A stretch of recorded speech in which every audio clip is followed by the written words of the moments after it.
اعوذ باللہ من الشیطان الرجیم بسم اللہ الرحمن الرحیم۔ سورہ بقرہ کی آیت نمبر 106۔ یہ آیت بہت اہم ہے تو اس کو غور سے توجہ سے سننا۔ ما ننسخ، ہم منسوخ نہیں کرتے، من آیتن آیات، او یا ننسیہا، اسے بھلا دیتے ہیں۔ ہم کوئی بھی آیت منسوخ نہیں کرتے یا اسے بھلا دیتے ہیں۔ کیوں بھلاتے ہیں؟ نعتی، لائیں، بخیرن، کوئی خیر، اس سے بہتر، منہا، اس سے، یعنی جو بھی آیت منسوخ کر رہے ہیں یا بھلاتے ہیں وہ اس لیے کرتے ہیں تاکہ اس سے خیر لے کے آئیں، او یا پھر مثلیہا، اس کی مثل، اس جیسی ہی لے کے آئیں۔ علم تعلم، کا مطلب کیا؟ لم نہیں، تعلم کیا تم نہیں جانتے، ان اللہ، کہ اللہ تعالیٰ، علی کل شیء قدیر، ہر چیز پر قادر ہے۔ یہ یہودی ایک اعتراض کیا کرتے تھے مسلمانوں پہ کہ تورات میں احکام اور ہے، انجیل میں اور ہیں، اب قرآن پاک نئے نئے احکامات کیوں لے کے آ رہا ہے؟ اور کبھی ایک آیت نازل کرتے ہیں، پھر اس آیت کو منسوخ کر دیا جاتا ہے اور پھر نئی آیات آ جاتی ہیں۔ تو یہ کیا چیز ہے؟ اللہ تعالیٰ کو معاذ اللہ، اللہ تعالیٰ کو علم نہیں ہے یا یہ کیا مسئلہ ہے؟ یعنی اس چیز سے وہ یہ ثابت کرنا چاہتے تھے کہ یہ اللہ کی کتاب نہیں ہے، یہ محمد اپنی طرف سے نعوذ باللہ گھڑ رہے ہیں۔ کیونکہ اگر ایسا ہوتا تو اللہ کی کتاب تو ایسے نہیں ہو سکتی نا۔ ہماری بھی عقل یہی کہتی ہے کہ یہ کیا بات ہوئی، ایک دفعہ حکم آ رہا ہے پھر اس کو منسوخ کر کے نیا حکم لایا جا رہا ہے۔ یہ بھی تورات اور انجیل آ چکی ہے تو نئی کتاب کی ضرورت کیا تھی؟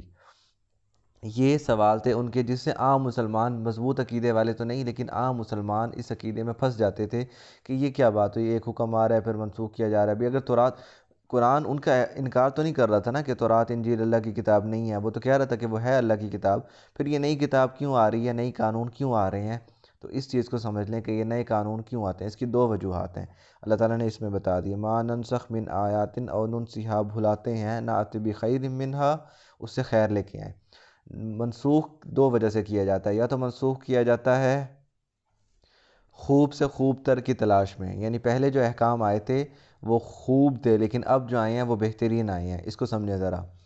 پہلے جو تھے نا احکام، جو اسلام اصل میں پہلی امتوں پہ آیا تھا وہ بھی اسلام ہی تھا، لیکن وہ اسلام کی تھوڑی سی موڈیفائڈ شکل تھی۔ اس میں کچھ احکام جو آج کل مکمل حلال اور حرام ہو چکے ہیں، اس ٹائم کچھ چیزیں حلال تھی، کچھ چیزیں حرام تھی، مکس تھی یعنی۔ کیونکہ یہ ایسا کیوں تھا؟ کیونکہ اس وقت کے لوگ ذہن جو ہے نا وہ محدود تھا، وہ رسومات کی پابندیوں میں گھرا ہوا تھا، وہ ایکسیپٹ نہیں کر سکتے تھے اس چیز کو، قرآن کے احکام کو۔ اس وجہ سے اللہ تعالیٰ نے آہستہ آہستہ، درجہ بدرجہ، جیسے جیسے انسان کا ذہن ترقی کرتا گیا ہے ویسے ویسے ہی اللہ نے احکام میں چینجنگ کرتے گئے ہیں۔ اور قرآن جو آیا نا وہ اس ٹائم ایک مکمل شکل میں آیا کہ اب اس میں کوئی تبدیلی کی ضرورت نہیں، اب یہ احکام پورا آ چکا ہے۔ اور اسی طرح پچھلے امتوں میں کوئی چیزیں حلال اور حرام تھی جو بعد میں ہمیں پتہ چلنا تھا کہ اس کا حلال یا حرام ہونا ہے، جیسا کہ شراب جو تھی، تورات اور انجیل کے مطابق شراب صرف ان لوگوں پہ حرام تھی جو کہ مسجدوں کے یا ان کے جو بھی عبادت خانے تھے ان کے ہی محافظ تھے، ان پہ حرام تھی، باقی سب لوگ ان کو پی سکتے تھے۔ اس سے اندازہ تو ہو رہا تھا کہ یہ جتنی ناپاک چیز ہے اور یہ حرام ہونی ہے، لیکن ان لوگوں پہ حرام نہیں کی گئی۔ اسی طرح ان کے سزا کے طور پہ کچھ چیزیں، حلال چیزیں ان کے اوپر حرام کر دی گئی تھی۔ اونٹ کی چربی جو تھی وہ ان پہ حرام کر دی گئی تھی یہودیوں پہ، اور یہ محسوس ہو رہا تھا کہ ایک وقت آئے گا کہ یہ چیز جو حرام ان کی سزا کے طور پہ کر دی گئی ہے وہ حلال کرنی ہے۔ تو قرآن ہی ہے جہاں پہ آ کے یہ چیز کا اندازہ ہوتا ہے کہ تمام پاک چیزیں حلال کر دی گئی ہیں اور تمام پاک چیزیں حرام۔ تو یہ وقتاً فوقتاً جو تبدیلی آئی ہے نا، جو اسلام کو بہترین بنایا گیا، وہ آخری آپ صلی اللہ علیہ وسلم کے دور میں آ کے مکمل ہوا ہے اسلام۔ پہلی تو منسوخ کی وجہ یہ تھی کہ اسلام خوب سے خوب تر کی تلاش میں۔ دوسرا جو منسوخ کیا جاتا تھا وہ تھا تجدید ایمان کے لیے۔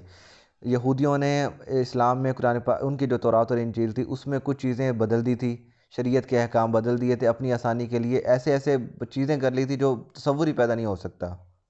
حضرت موسیٰ کے اوپر برس کا الزام لگا دیا تھا، حضرت سلیمان کے اوپر ابھی ہم پچھلی آیات میں پڑھ کے آئے ہیں کفر کا الزام، جادو کا الزام لگا دیا تھا۔ اس طرح اپنے نبیوں پہ انہوں نے اس طرح کی توہینیں کی تھی، تو اس کا قرآن نے آ کے جواب دیا کہ تمہارے نبی ایسے نہیں تھے، تم نے غلط الزام لگائے ہوئے ہیں۔ تو کچھ نئی چیزیں جو انہوں نے اپنے دین میں شامل کر دی تھی اس کو کاٹنے کے لیے، اور کچھ چیزیں جو انہوں نے اصل حکم کو بدل دیا تھا وہ چیزیں واپس ان کی اصلی حالت میں لانے کے لیے۔ تو اللہ تعالیٰ نے کہا ہے نا، نَأْتِ بِخَيْرٍ مِّنْهَا، یا تو ہم اس سے بہتر کوئی چیز لے کے آئیں، یعنی جو تم نے، یا جو پہلا کام تھا خوب سے خوب تر کی تلاش میں، او مثلیہ، یا اس کی مثل ہی، یعنی جو تم نے چینجنگ کر کے اصل حکم ختم کر دیا ہم وہی دوبارہ لے کے آئیں۔ تو یہ تھا علم تعلم ان اللہ علی کل شیء قدیر، کیا تم یہ نہیں جانتے کہ اللہ تعالیٰ ہر چیز پہ قادر ہے؟ یعنی تم یہ جو کہتے ہو اللہ تعالیٰ کا نعوذ باللہ علم کم تھا کہ پہلے کچھ اور تھا اب کچھ اور، بلکہ یہ تمہارا انسان کا ذہن اس کا متقاضی تھا کہ شروع میں اس کو تھوڑے احکام دیا جائیں، پھر آہستہ آہستہ اسے زیادہ احکام دیے جائیں۔ جیسے شراب کا حکم تھا، شروع میں حکم دیا گیا کہ بھی یہ ناپاک چیز ہے، اس وجہ سے نماز میں جب آتے ہو نا تو اس کو چھوڑ دو، نماز پڑھتے ہوئے آگے پیچھے پی لو، کیونکہ اتنا گھٹی میں پڑ چکی تھی نا شراب، تو جب نماز پڑھنے آتے ہو تو چھوڑ دو، آگے پیچھے شراب پی لو۔ لیکن جب دوبارہ حکم آیا اس میں مکمل طور پہ منع کر دیا کہ شراب بالکل نہیں پینی، تاکہ یہ آہستہ آہستہ جو اسلام کا حکم عمل ہو رہا ہے نا، لوگ عمل کرنے میں آسانی ہو۔ یہ تھا قرآن پاک کا قانون منسوخ۔ یہ آیت بہت اہم تھی، اس وجہ سے اس کی مکمل تفصیل بیان کی ہے، لوگ اس کی وجہ سے مختلف شک و شبہات میں ڈال سکتے ہیں۔ وما علینا الا البلاغ المبین۔